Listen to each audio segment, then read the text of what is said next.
As principais projeções que a gente tem para 2014, né, elas apontam inclusive num crescimento abaixo do apontado pelo FMI inicialmente, ou seja, muito distante dos 4% apontado pelo governo.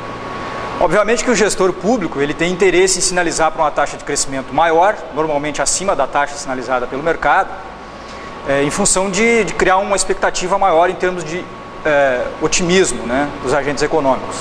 Ao que tudo indica, nós teremos um crescimento mais próximo de 2% do que de 2,5%, que foi a primeira sinalização do FMI.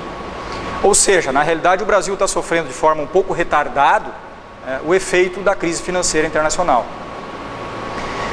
Pode ser que a gente cresça um pouco mais do que 2% em 2014, mas ao que tudo indica, em função inclusive do problema inflacionário, né, a gente está sofrendo um processo de inflação ascendente nos últimos meses, que levou inclusive o Banco Central a reagir automaticamente aumentando a taxa de juros, a Selic, né, a taxa básica, que estava em torno de 7,15% no início do ano, terminou o ano em quase 10%, é um aumento significativo, e ele decorre justamente dessa preocupação, de uma pressão que existe sobre a demanda, que tem a ver com gasto público, né, e que ao mesmo tempo preocupa em termos de 2014. Então, ao que tudo indica, se o Banco Central não baixar a taxa básica de juros em função do processo inflacionário, ou até mesmo aumentar essa taxa básica, nós tenhamos sim um crescimento econômico abaixo dos 2,5%, que são as projeções mais atualizadas.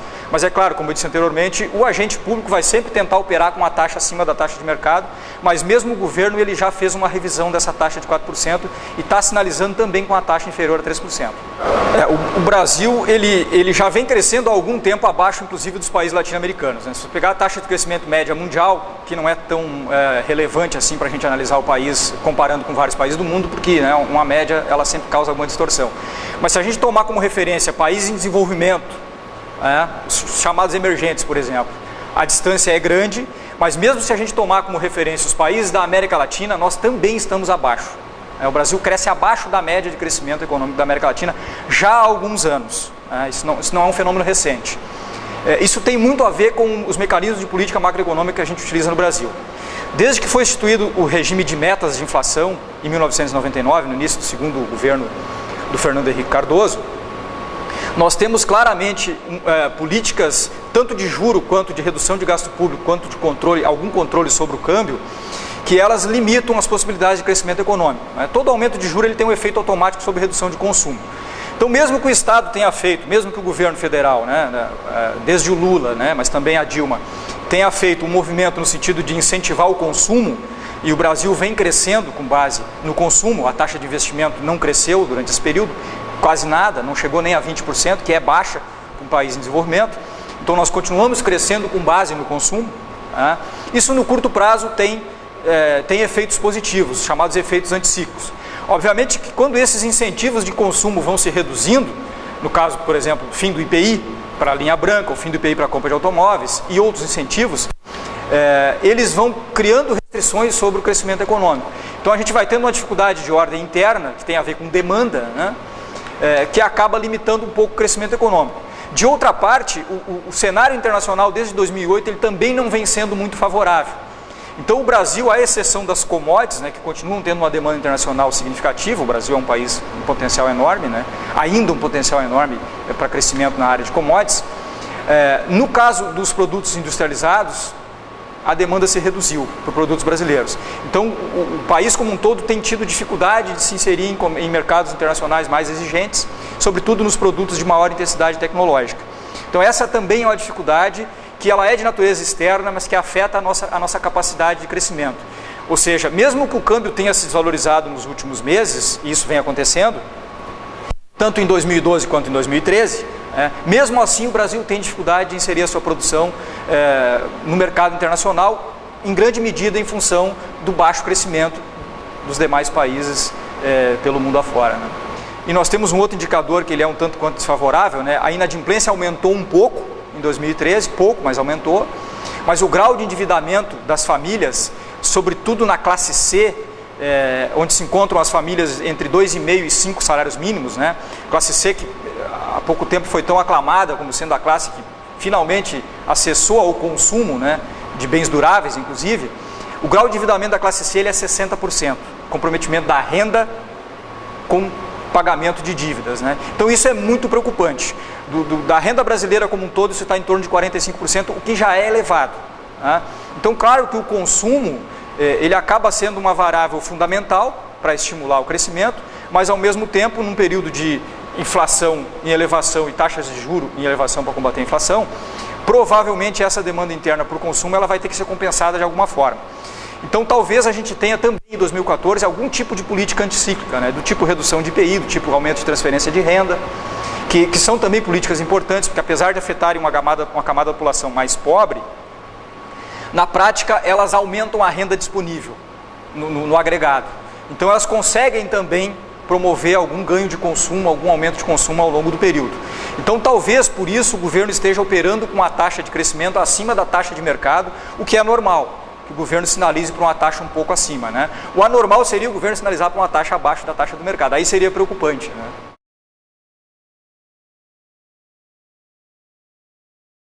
Bom, a gente poderia talvez aí tentar dividir o governo do PT em dois, né? O primeiro o governo Lula e o segundo governo Lula e pelo menos até agora os 3/4 de governo Dilma, né? No primeiro governo Lula houve claramente uma mudança em termos de visão macroeconômica do PT. Isso é óbvio, né? O PT dá sequência à política macroeconômica que vinha sendo adotada pelo governo Fernando Henrique Cardoso, né? O chamado tripé de sustentação macroeconômica, metas de inflação, controle de juros, ou seja, política monetária restritiva quando necessário, em função das metas de inflação, controle de gasto público, né, para tentar saldar as dívidas ou até mesmo reduzir as dívidas, né, e o governo conseguiu reduzir as dívidas, inclusive no primeiro mandato do Lula, e também sinalizar claro para o mercado que não haveriam mudanças de regras, né, o PT seguiria as regras básicas que haviam sido adotadas pelo governo anterior. Isso ficou claro no primeiro mandato. No segundo mandato a gente tem um pouco de mudança em relação a isso. Por quê? Porque basicamente por dois motivos, né? Tem outros motivos, mas dois motivos são bem emblemáticos, né? Um deles é uma clara política de transferência de renda. O governo do PT ele amplia programas assistencialistas necessários, importantes, ele amplia claramente, e ele amplia a política de crédito, né? Então ele passa a usar inclusive o BNDES, que havia sido um pouco esquecido ao longo das décadas anteriores, né, em função da crise financeira de 80, dificuldades dos anos 90 e tal. O BNDES não vinha sendo usado como um banco de crédito para pequenos e micros empresários, para consumo, e vinha pouco sendo usado como uma agência fomentadora de investimento, de grandes investimentos. E o BNDES passou a ser usado de forma subsidiada, né, pelo governo para promover gastos e investimentos.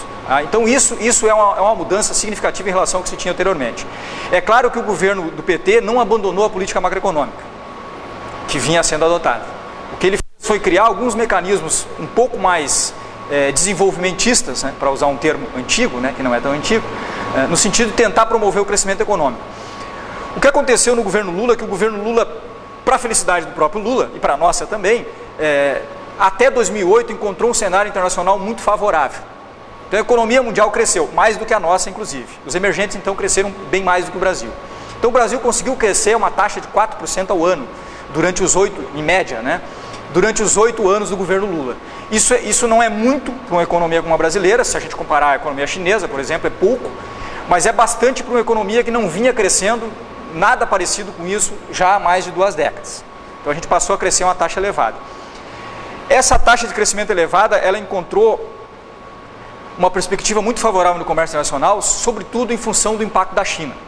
Então o Brasil consegue manter as políticas macroeconômicas que vinham sendo adotadas desde o governo Fernando Henrique, de estabilidade de preço, mas ao mesmo tempo o governo consegue arrecadar o suficiente para também fazer políticas assistencialistas e também subsidiar consumo e investimento via bancos em geral e via BNDES em específico. Então esse é um dado favorável.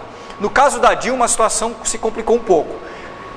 Em grande medida em função da crise de 2008, que chegou no Brasil um pouco atrasada, porque como o governo adotou ações anticíclicas em 2008 e 2009, para incentivar o consumo, a Dilma ainda pegou no início do seu mandato um pouco desse processo. Mas veja que em 2009 o Brasil cresceu abaixo de 1%, 0,9%. Ok, ainda no governo Lula, mesmo com uma média de crescimento alta em relação aos anos anteriores, nós tivemos um ano ruim, que já é reflexo do cenário internacional, da incerteza em relação ao que aconteceria no futuro.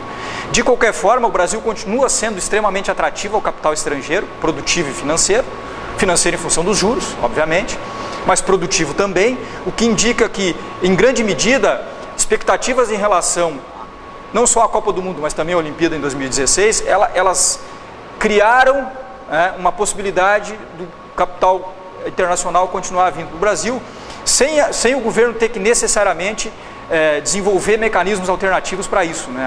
A política macroeconômica continua sendo adotada dentro do que a gente chama de um regime de busca de estabilidade de preço, ou de garantia de estabilidade de preço, ou manutenção de preços. Nós temos, assim, em relação ao emprego, né, nós tivemos nos últimos anos, apesar do Brasil não crescer muito, nós temos uma taxa de desemprego baixa. Ela está hoje abaixo de 5%. Para o Brasil é uma taxa historicamente baixa. O que significa dizer que, de certa forma, mesmo crescendo pouco, nós não temos problemas associados a desemprego. Esse não é um problema a ser resolvido. Por outro lado, o Brasil vive um momento histórico que é o que a gente chama de bônus demográfico. A maior parte da nossa população, né, da nossa pirâmide, né, que não é mais uma pirâmide, ela está gordinha, vamos dizer assim, né? A nossa pirâmide demográfica, ela concentra hoje a maior parte da população, a que a gente chama de população em idade ativa, no centro dela. Então a gente tem um bônus demográfico, bônus no sentido de que ele é um fator positivo, sob o ponto de vista de capacidade produtiva. Mesmo assim, mesmo crescendo pouco, nós conseguimos ter uma absorção, né, desse contingente de pessoas que cresce a cada ano. Nós podemos questionar a qualidade desses empregos, ok? Mas de qualquer forma vem sendo gerado empregos. Nós sabemos que em grande medida esses empregos estão sendo gerados vinculados à indústria da construção civil. Santa Maria é um exemplo, né? Mas se a gente olhar pelo Brasil afora, as obras que envolvem a Copa do Mundo, sejam elas com recurso público ou recurso privado, elas geram muito emprego. E elas vão continuar acontecendo, como eu havia dito anteriormente. Outros setores vinculados, por reflexo, também vão continuar tendo geração de empregos durante esse ano. O que acontece é que, se o cenário internacional não melhorar, e ao que tudo indica deve melhorar, já vem melhorando, e o Brasil tiver alguma dificuldade de continuar exportando, e ao que tudo indica não vai ter, porque o câmbio também vem sendo desvalorizado gradativamente, nós vamos continuar crescendo. Pouco, mas ainda gerando emprego. Em grande medida em atividades intensivas em trabalho. Então nós não vamos ter um problema, ao que tudo indica, relacionado a desemprego. Isso não está hoje, não é considerado hoje uma preocupação. A questão inflacionária, sim. Essa é uma preocupação porque nós trabalhamos com regime de metas. O regime de metas ele é institucionalizado. E o Copom, que é o Comitê de Política Monetária do Banco Central, ele não vai titubear em elevar taxa de juros se entender que a inflação pode fugir do limite superior da meta, que é 6,5%. O limite central é 4,5%, pode oscilar 2 para cima, 2 para baixo, 2 pontos percentuais. Então isso sim, isso pode ser motivo de preocupação. Se a inflação estiver sob controle, e a gente espera que isso aconteça, isso também vai abrir uma margem, ou vai dar uma margem maior para o governo realizar gastos. Aí nós temos um outro problema, né? Que gastar quanto e em quê? Então esse é o nosso grande dilema. O que a gente sabe já das prévias de gastos públicos relacionados à Copa do Mundo, sobretudo relacionados à Copa do Mundo, é que eles já extrapolaram em muito o previsto. E isso é preocupante, porque isso é sinal que ou erraram a previsão muito distante, pode ser, ou o governo vem gastando muito mal. Se vem gastando muito mal, que é o mais provável, nós não devemos ter redução de gasto em 2014. Quer dizer, as obras não deixarão de ser realizadas porque o Mundial está aí no meio do ano. Acontece que algumas obras importantes o governo já abandonou enquanto meta para 2014 porque sabia que não ia conseguir realizar. Então a gente não sabe assim claramente a priori qual é o volume de gasto público que vai ser realizado até a Copa do Mundo, porque isso vai entrar 2014 adentro. O que a gente já sabe é que os gastos não devem ser reduzidos, sob pena inclusive de uma visão internacional negativa. Quer dizer, não há muito o que fazer em relação a isso, né? O que o governo vai ter é que provavelmente criar condições de aumentar gastos públicos realizados em função de Copa do Mundo, e a Olimpíada já é algo um pouco mais adiante, né? Mas que também já vem sendo realizados uma série de gastos, porque a Olimpíada também é mais concentrada, né? Então o Rio de Janeiro é que vem recebendo a maior parte de investimentos nesse sentido, né? Obviamente que as causas da manifestação de 2013 elas são múltiplas, né? É difícil, mesmo os especialistas no assunto, né? Não é o meu caso, né? No assunto que eu digo esse tipo de manifestação, que está mais na área da ciência política, filosofia, enfim, né? A sociologia, eles não têm uma clareza a respeito de quais seriam as causas. O que a gente sabe é que são várias as causas, né? As causas de natureza econômica, eu creio que elas estão muito vinculadas à insatisfação por parte do cidadão, nossa, em geral, né, com o que é feito com o recurso público. Essa é a grande insatisfação econômica. Nós sabemos que o Estado no Brasil detém 36% da riqueza, aproximadamente, estou arredondando, né, que é a carga tributária. Na hora que vai se fazer o gasto, o cidadão comum espera que isso seja revertido de forma objetiva, de forma prática. Quando o cidadão observa que grande parte dos gastos públicos estão sendo destinados, por exemplo, a estádios, né, que extrapolaram em muito a previsão inicial de gasto, é claro que o cidadão vai se sentir satisfeito. Isso é natural e deve se sentir satisfeito. Né? Nós não temos, ao que tudo indica, um componente de desemprego nessas manifestações de 2013, não sei se teremos em 2014. Mas é claro que existem muitas pessoas insatisfeitas com a renda gerada com os empregos. Apesar da renda no Brasil ter melhorado nos últimos anos, isso é um dado concreto, nós ainda temos uma grande quantidade da população, uma percentagem elevada da população, que ganha mal, recebe pouco. Em parte porque não é muito qualificada e em parte porque tem dificuldade de se inserir, vamos dizer assim, de forma mais dinâmica no mercado de trabalho, em função de que não são gerados postos muito qualificados e também em função de que a mão de obra não consegue acompanhar com a mesma velocidade a exigência de postos mais qualificados. Esse é um dado concreto, mas me parece que esse não é um fato econômico que tenha levado a uma insatisfação tão grande a ponto do tamanho das manifestações que a gente observou em 2013. O que me parece mais plausível é que, em grande medida, essas manifestações estiveram vinculadas àquela ideia de que os governos arrecadam muito e gastam mal. Não é que gastem pouco, gastam muito, mas gastam mal. Então o cidadão ele não se vê atendido enquanto demanda econômica, demandas econômicas essenciais, né? Saúde, educação, transporte, infraestrutura e assim por diante. Então isso sim é uma causa de insatisfação clara. É óbvio que isso tem a ver com a insatisfação de natureza ética, que é a corrupção. A corrupção talvez assim em termos genéricos seja o grande estupim de todo esse processo.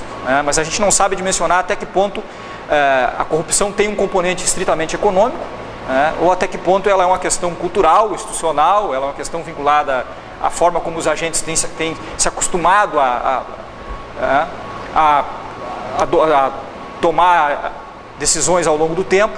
Quer dizer, a gente sabe também que no Brasil há em grande medida uma falta de responsabilidade também do agente privado em relação ao recurso público. Ela não é só uma falta de responsabilidade do agente público, nós estamos cobrando do agente público maior responsabilidade. O que ele vai fazer com o nosso dinheiro? Mas ao mesmo tempo nós também agimos mal em relação ao recurso público. Nós, agentes privados, né, consumidores e empresários. Então eu acho que essa insatisfação, de certo modo, assim, a natureza econômica dela, ela gira em torno disso. Mais do que outros motivos. É óbvio que eu estou simplificando, né? Se a gente fosse analisar a fundo, devem ter outros motivos econômicos também relevantes. Mas esse, no meu entendimento, parece ser o grande motivo, o principal motivo. E a Copa do Mundo pode sim, em 2014, gerar manifestações desse tipo. Porque os resultados dos gastos públicos eles vão aparecer. A imprensa está aí, a mídia está aí, ela vai informar e o cidadão vai comparar o quanto deveria ter sido gasto no estádio, no acesso ao estádio, no projeto inicial, com o que foi gasto. E automaticamente, se ele não tiver a sua demanda atendida, a escola para o seu filho, a educação, a saúde, a demanda básica que a gente quer, ele pode sim vir à tona de novo e as manifestações podem acontecer, não sei se no mesmo volume, da mesma ordem, mas elas podem acontecer sim. Até porque o Brasil vai ser cenário de um acontecimento mundial, né? Então, um momento melhor do que esse, né? Eu não estou aqui incentivando, né?